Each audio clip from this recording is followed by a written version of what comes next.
ഭരണകൂടങ്ങളെ പോലും താഴെയിറക്കാൻ ക്യാമ്പസുകൾക്ക് സാധിക്കുമോ?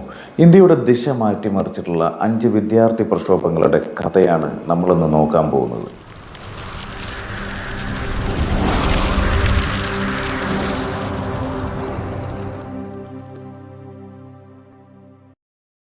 വിദ്യാർത്ഥി പ്രക്ഷോഭങ്ങൾ കേവലം രാഷ്ട്രീയ അട്ടിമറികൾക്ക് മാത്രമല്ല, സാമൂഹികമായിട്ടുള്ള വലിയ ബോധവൽക്കരണങ്ങൾക്കും വഴിതെളിച്ചിട്ടുണ്ട്. അനീതി കണ്ടാൽ ചോദ്യം ചെയ്യാനുള്ള യുവത്വത്തിൻ്റെ ആർജവം ജനാധിപത്യ ഭരണകൂടങ്ങൾക്ക് എപ്പോഴും ഒരു തിരുത്തൽ ശക്തിയായി നിലകൊള്ളുന്നു. അധികാരത്തിൻ്റെ കേന്ദ്രങ്ങളിൽ ജനങ്ങളുടെ ശബ്ദം എത്തിക്കാൻ വിദ്യാർത്ഥി പ്രസ്ഥാനങ്ങൾ ഇന്ന് മുൻപന്തിയിലുണ്ടായിരുന്നു. സ്വതന്ത്ര ഇന്ത്യയുടെ രാഷ്ട്രീയ മാപ്പിലും സാമൂഹിക ഘടനയിലും നിർണായകമായിട്ടുള്ള മാറ്റങ്ങൾ കുറിക്കുന്നതിൽ വിദ്യാർത്ഥി പ്രസ്ഥാനങ്ങൾ വഹിച്ചിട്ടുള്ള പങ്ക് തുല്യതയില്ലാത്തതാണ്. അനീതികൾക്കെതിരെയും ഭരണകൂട അടിച്ചമർത്തലുകൾക്കെതിരെയും തെരുവിലിറങ്ങിയിട്ടുള്ള യുവത്വം പലപ്പോഴും രാജ്യത്തിൻ്റെ ദിശ തന്നെ മാറ്റിമറിച്ചിട്ടുണ്ട്. അത്തരം പോരാട്ടങ്ങൾ കേവലം ക്യാമ്പസുകളിൽ മാത്രം ഒതുങ്ങി നിൽക്കാതെ രാജ്യത്ത് ഉടനീളം ആഞ്ഞടിച്ച വലിയ ജനകീയ പ്രക്ഷോഭങ്ങളായിട്ട് മാറുകയായിരുന്നു. ക്ലാസ് മുറികളിൽ നിന്നും ഉയർന്നു വന്ന ആഹ്വാനങ്ങൾ പാർലമെൻറ്റിൻ്റെ മതിലുകളെ പോലും പിടിച്ചു കുലച്ചിട്ടുള്ള ഒരു ചരിത്രമാണ് ഭാരതത്തിനുള്ളത്. ഇന്ത്യൻ ജനാധിപത്യത്തിൻ്റെ നട്ടെല്ല് ശക്തിപ്പെടുത്തുകയും ജനങ്ങളുടെ അവകാശങ്ങളെക്കുറിച്ച് ബോധവാന്മാരാക്കുകയും ചെയ്ത ചില പ്രധാന വിദ്യാർത്ഥി പ്രക്ഷോഭങ്ങളിലേക്കാണ് നമ്മൾ പോകുന്നത്. 1974 തുടക്കത്തിൽ ഗുജറാത്തിലെ എഞ്ചിനീയറിംഗ് കോളേജ് ഹോസ്റ്റലിലെ ഭക്ഷണ നിരക്ക് വർധനവിനെതിരെ ആരംഭിച്ച ചെറിയൊരു പ്രതിഷേധമാണ് പിൽക്കാലത്ത് നവനിർമ്മാൺ പ്രക്ഷോഭമായിട്ട് രൂപപ്പെട്ടത്. വർദ്ധിച്ചു വന്ന അഴിമതിക്കും വിലക്കയറ്റത്തിനുമെതിരെ വിദ്യാർത്ഥികൾ തെരുവിലിറങ്ങിയപ്പോൾ സംസ്ഥാനത്തെ മുഴുവൻ ജനവിഭാഗങ്ങൾ അവർക്കൊപ്പം അണിനിരുന്നു. ഒടുവിൽ ആ സമരം ശക്തമായതോടുകൂടിയിട്ട് ചിമൻഭായ് പട്ടേൽ സർക്കാരിന് രാജിവെക്കേണ്ടി വരികയും ഗുജറാത്ത് നിയമസഭ പിരിച്ചുവിടാൻ കേന്ദ്ര സർക്കാർ നിർബന്ധിതരാകുകയും ചെയ്തു. ഒരു സംസ്ഥാന സർക്കാരിനെ തന്നെ താഴെയിറക്കാൻ തക്കവണ്ണം വിദ്യാർത്ഥി ശക്തി മാറിയതിൻ്റെ ആദ്യത്തെ ഉജ്ജ്വല മാതൃകയായിരുന്നു ഈ ജനകീയ മുന്നേറ്റം എന്ന് പറയുന്നത്. ഗുജറാത്തിലെ ജയം നൽകിയിട്ടുള്ള ആവേശത്തിൽ 1974 തന്നെ ബീഹാറിലെ വിദ്യാർത്ഥികളും അഴിമതിക്കും തൊഴിലില്ലായ്മയ്ക്കുമെതിരെ പ്രക്ഷോഭ രംഗത്ത് ഇറങ്ങി എന്നുള്ളതാണ്. സ്വാതന്ത്ര്യ സമര സേനാനിയായിട്ടുള്ള ജയപ്രകാശ് നാരായണൻ ഈ സമരത്തിൻ്റെ നേതൃത്വം ഏറ്റെടുത്തതോടുകൂടിയിട്ട് പ്രസ്ഥാനം സമ്പൂർണ്ണ ക്രാന്തി അഥവാ സമ്പൂർണ്ണ വിപ്ലവം എന്ന ആശയത്തിലേക്ക് വഴിമാറി എന്നുള്ളതാണ്. വിദ്യാർത്ഥികൾ കൊളുത്തിവിട്ടിട്ടുള്ള ആ കനല് പിന്നീട് രാജ്യമൊട്ടാകെ പടരുകയും അന്നത്തെ ഇന്ദിരാഗാന്ധി സർക്കാരിനെ പ്രതിരോധത്തിലാക്കുകയും ചെയ്തു. തുടർന്ന് രാജ്യത്ത് അടിയന്തരാവസ്ഥ പ്രഖ്യാപിക്കുന്നതിലേക്കും പിൽക്കാലത്ത് കോൺഗ്രസ് ഇതര കേന്ദ്ര സർക്കാർ അധികാരത്തിൽ വരുന്നതിലേക്കും വഴിതെളിയിച്ചിട്ടുള്ള ഒരു നിർണായക തിരിവായിരുന്നു ബീഹാർ പ്രക്ഷോഭത്തിലൂടെ രൂപപ്പെട്ടത്.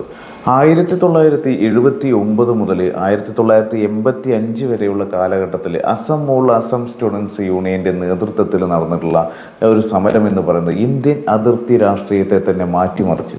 അനധികൃത കുടിയേറ്റക്കാരുടെ കടന്നുവരവ് അസമിൻ്റെ സാംസ്കാരികവും സാമ്പത്തികവുമായിട്ടുള്ള നിലനിൽപ്പിന് ഭീഷണിയാണെന്ന് ചൂണ്ടിക്കാണിച്ചാണ് വിദ്യാർത്ഥികൾ തെരുവിലിറങ്ങിയത്.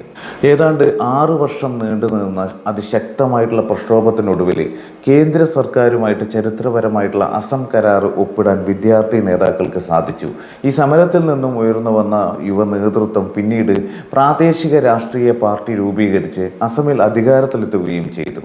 രാജ്യത്തിലെ സാമൂഹിക സന്തുലിതാവസ്ഥയെയും ജാതി രാഷ്ട്രീയത്തെയും പൂർണ്ണമായും പുനർനിർവഹിച്ചിട്ടുള്ള ഈ ഒരു സമരം എന്ന് പറയുന്നത് ഇന്ത്യയുടെ രാഷ്ട്രീയ ഭാവി തന്നെ മാറ്റിമറിച്ചു.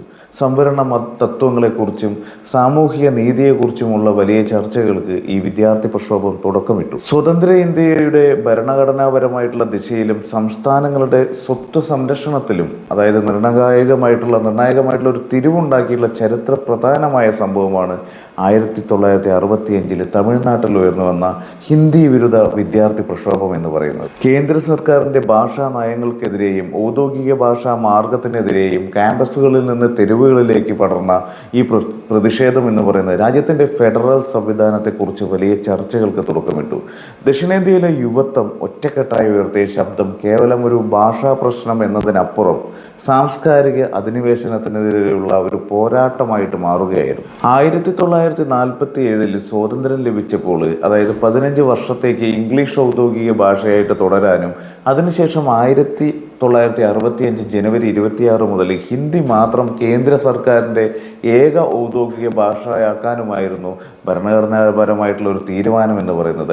ഈ തീയതി അടുത്തെത്തിയതോടുകൂടിയിട്ട് ദക്ഷിണേന്ത്യൻ സംസ്ഥാനങ്ങളിലെ പ്രത്യേകിച്ചിട്ട് തമിഴ്നാട്ടിലെ വിദ്യാർത്ഥികളിൽ വലിയ ആശങ്കകൾ ഉയർന്നു. ഔദ്യോഗിക ഭാഷയായിട്ട് ഹിന്ദി മാത്രമാകുന്നതോടെ കേന്ദ്ര സർവീസ് പരീക്ഷകളിലും തൊഴിലവസരങ്ങളിലും തങ്ങൾക്ക് തുല്യമായിട്ടുള്ള നീതി ലഭിക്കില്ലെന്ന തിരിച്ചറിവാണ് വിദ്യാർത്ഥികളെ തെരുവിലിറങ്ങാൻ പ്രേരിപ്പിച്ചത്. മദ്രാസ് സർവകലാശാലയ്ക്ക് കീഴിലെ പ്രമുഖ കോളേജുകളിൽ നിന്നാണ് പ്രതിഷേധ കനലുകൾ ആദ്യം ഉയർന്നത്.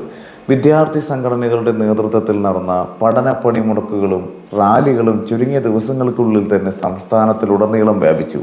10,000-കണക്കിന് വിദ്യാർത്ഥികൾ കറുത്ത ബാഡ്ജുകൾ ധരിച്ചും കറുത്ത കൊടികൾ ഉയർത്തിയും പ്രതിഷേധിച്ചു. ഈ സമരത്തെ അടിച്ചമർത്താൻ വേണ്ടിയിട്ട് പോലീസ് നടത്തിയിട്ടുള്ള ലാത്തി ചാർജുകളും തുറങ്കിലടക്കലുകളും ഒക്കെ തന്നെ വിദ്യാർത്ഥികളുടെ വീര്യം കൂട്ടുകയല്ലാതെ കുറച്ചില്ല എന്നുള്ളതാണ്.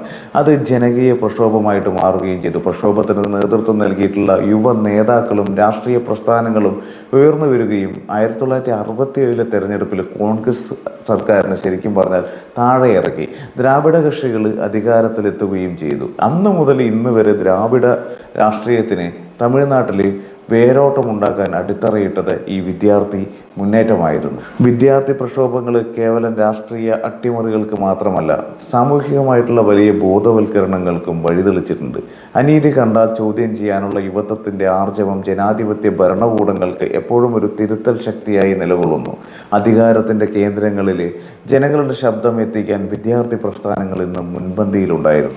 ക്യാമ്പസുകളിൽ രൂപപ്പെടുന്ന ആശയങ്ങളും സംവാദങ്ങളും പലപ്പോഴും രാജ്യത്തിൻ്റെ വരുംകാല രാഷ്ട്രീയത്തെ നിർണ്ണയിക്കുന്നത്. ചരിത്രം പരിശോധിച്ചാൽ വിദ്യാർത്ഥികളുടെ ചെറുത്തുനിൽപ്പുകൾ ഭാരതത്തിൻ്റെ ജനാധിപത്യ മൂല്യങ്ങളെ സംരക്ഷിക്കുന്നതിൽ പ്രധാന പങ്ക് വഹിച്ചതായിട്ട് കാണാം.